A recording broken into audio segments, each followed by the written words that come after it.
Yeah, but not. I mean, but that's it, right? Because everything else is fine. We're fine. Things are No, good.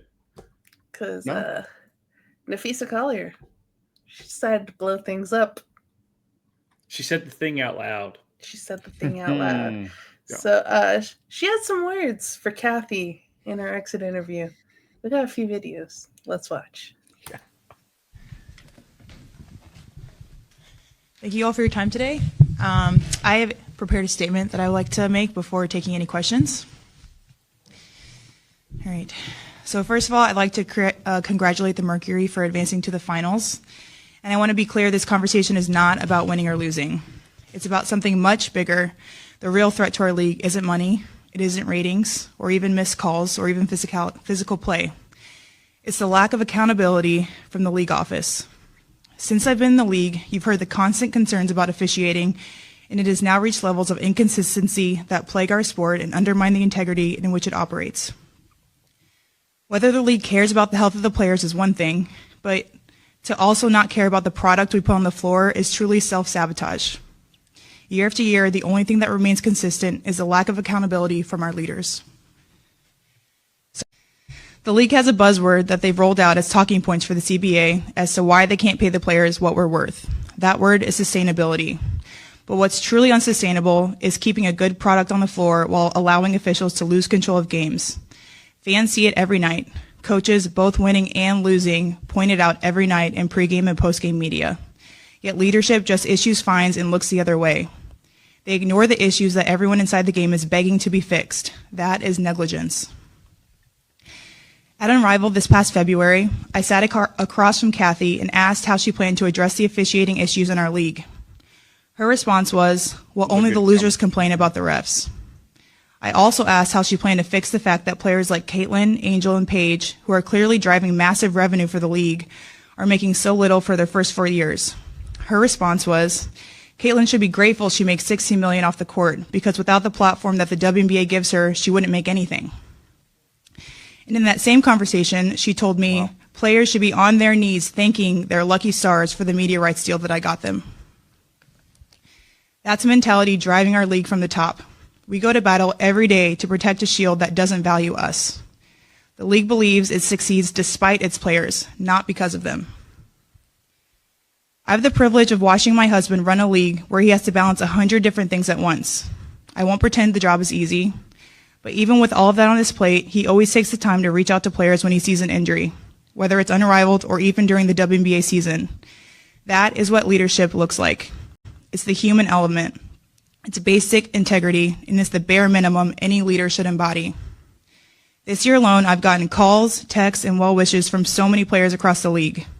Those moments remind me that sometimes there are things bigger than the results than this game we play. But do you know who I haven't heard from? Kathy. Not one call, not one text. Instead, the only outreach has come from her number 2 telling my agent that she doesn't believe physical play is contributing to injuries. That is infuriating. And it's the perfect example of the tone-deaf, dismissive approach that our leaders always seem to take.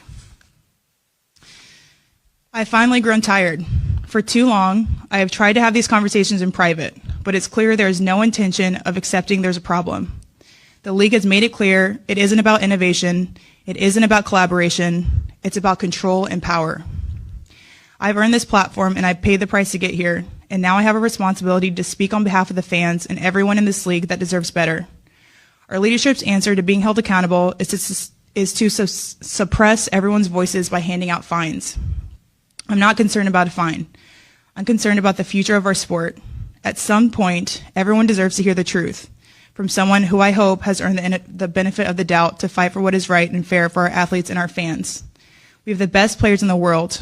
We have the best fans in the world. But right now, we have the worst leadership in the world. If I didn't know exactly what the job entailed, maybe I wouldn't feel this way. But unfortunately for them, I do. We serve a league that has shown they think championship coaches and Hall of Fame players are dispensable, and that's fine. It's professional sports. But I will not stand quietly by and allow different standards to be applied at the league level. Thank you. Oh, I didn't hear anything there. You thought that Adam Silver sucked, and then like, wow, what makes you think you could say that to a player and she's not going to just air it out? Yeah, Seriously. you're not her friend. No. You're not just giving some tea. And the fact that she sat on this for the Right. whole year Mhm. was just like, I'm gonna be classy. I'm gonna do things behind the scenes. And when it's like, you're not gonna negotiate with me, okay, fine. I'm gonna let everyone know. This is the granddaughter of someone who negotiated Sierra Leone's escape from Great Britain. They no Yeah. longer are part of the Commonwealth with Great Britain because of her grandfather. So Mhm. she knows about some negotiating. That's her history there. And she's like, okay, let's see. You want to be petty? I'm going to be petty too. Yeah. But for leadership that is like, or just people that are like that, they're disconnected. Mhm. So I mean, specifically to her making those comments to Napheesa, right up there, probably press box watching, the game or whatever. Yeah, like they're disconnected from just morals and people in general. I was at a banquet and someone at the table basically bragged about how they got a highway patrol or a cop transferred because they knew the senator, kind of thing. And it was just like it fell so, thank God it fell flat at the whole table. Everybody was just like, yeah, you're a piece of shit. Like that's, and so Mhm. I don't know. I just feel like that situation feels like this, where it's just like, Yeah. oh, you're truly showing your character Yeah. and unabashedly because you don't think that there's repercussions or you think you're just above everybody. And yeah, now the laundry is out, and I know you got a lot more to talk about it, but yeah. And not like Caitlin Clark was making millions of dollars before ever getting to the WNBA. She but- was not doing that at But all. she better be on her knees thanking them. Like, get the fuck out. Like, anybody who says that is Yeah. like, I mean, did she have a mustache and twirl it at the same time she was talking? This had gave off so much of my dad's a lawyer energy from that. Of just, she's like, I did this for you. I'm like, what? Come again? Like, no. You're supposed to take all the shit so the owners look fine. That's what a commissioner does. If everyone doesn't know, that's what commissioners, that's what their job is the owners who basically who come together and say, you're our commissioner, and basically are saying, you are a fall guy or woman. You will take all the shit. Every time the league sucks, you will take blame. When the referees don't know the difference between a foul and a non-foul, you are the ones that are responsible. When players aren't getting paid well enough, you're the ones that handle it, even though it's our checking accounts and we're the ones that tell you pretty much what to do. You're still the one to do it. That means you just take it. You don't tell everyone to go sit the fuck down and thank your lucky stars that I'm existing. And unfortunately, in the WNBA, the commissioner, because of the way the WNBA works with the NBA, it's Adam Silver who appoints her, and it's not the owners of the teams. So that's another. So you That tracks. Adam Silver some shit. No, that tracks. Yeah. Oh, Remember, he was the same getting guy a that's like, landslide of it. Yeah. well, if the fans can't afford it, they can just watch highlights. Yeah. And just, it's not good. No. But several people came to Fee's defense. We're not going to say all of them because it would be way too many to name, but here's just a few. Angel Reese, Lexi Hall, Elena Deladon, Stephanie White, Cheryl Reeve, Tyrese Halliburton, Mark Cuban, Angel McCautry, Dejanay Carrington, Natasha Cloud, Sophie Cunningham, Paige Beckers, and Nneka Ogwumike.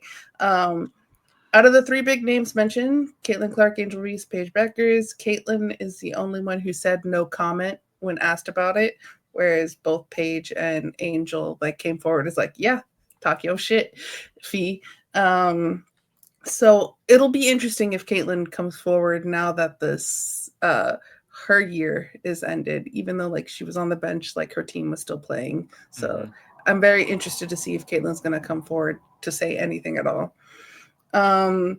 Kathy Engelbert did put out a statement saying, I have the utmost respect for Napheesa Collier and for all the players in the WNBA. Together, we have all worked tirelessly to transform this league. My focus remains on ensuring a bright future for the players in the WNBA, including collaborating on how we continue to elevate the game. I am disheartened by how Napheesa characterized our conversations and league leadership, but even when our perspectives differ, my commitment to the players and to the work will not waver. So she didn't deny it. That's what I'm reading. Mm-hmm. The Players Association also put out a statement through the Athletic saying Napheesa Collier is an outstanding leader and officer of this union. When Phee speaks, people listen. We are confident that her words today speak to the feelings and experiences of many, if not most, or all of our members. The leaders of the league and its teams would benefit from listening to her powerful statement. The players know their value, even if the league does not. They are fighting for their legacy and the future of basketball. I think we're going to get a lockout next year, guys. After Aces and Fever game, this is what Asia and Becky had to say. Also had an opportunity to listen to Phee, and I just want to say I was honestly disgusted by the comments that Kathy made. But at the same time, I'm very appreciative that we have people like Phee in our committee of our Players Association representing us, because that's what we're going to have to continue to make the push to stand on what we believe in. And I'm grateful to have those type of people be able to continue to speak up for us. And I'm gonna ride with Phee always, because she knows, obviously she's a business girly and she has her own stuff going on. But moving forward, we got to continue to stand on business as we talk about this CBA negotiation. Girl, don't touch my chains. This is expensive. For me. Oh no, sorry. But yeah, sorry, I didn't want to shift the mood like that, but yeah, that's all I gotta say on that one, period. Had to let them know, babe. Not the one, not the two. Did you see my sign? Free speech isn't free. Such like I'm watching that, I was just like, that is so perfect of a moment. Like, great response. Yeah. From the MVP to the who should have been the MVP. But yeah, and then the little lightheartedness of they're great. But heating up. Yeah. I thought lockouts were fun. When we had them. Oh, that's lock-ins. Never mind. Lockout is what happens whenever I take an edible too early, and then I lock myself out of the house. I can't find the keys, and then find out the keys are in my pocket the whole time. Yeah, this is I like the free speech isn't free from Becky there at the end, because yeah, she got fined $1,000. So that was a way of saying it with probably hopefully not getting fined again. Josh, any final thoughts? I just don't. How could you say that? Like, with that much, just yeah, I'm totally right in this situation. It's like I don't know. I don't get it. And I think they showed, and like to show the difference of like when who won the.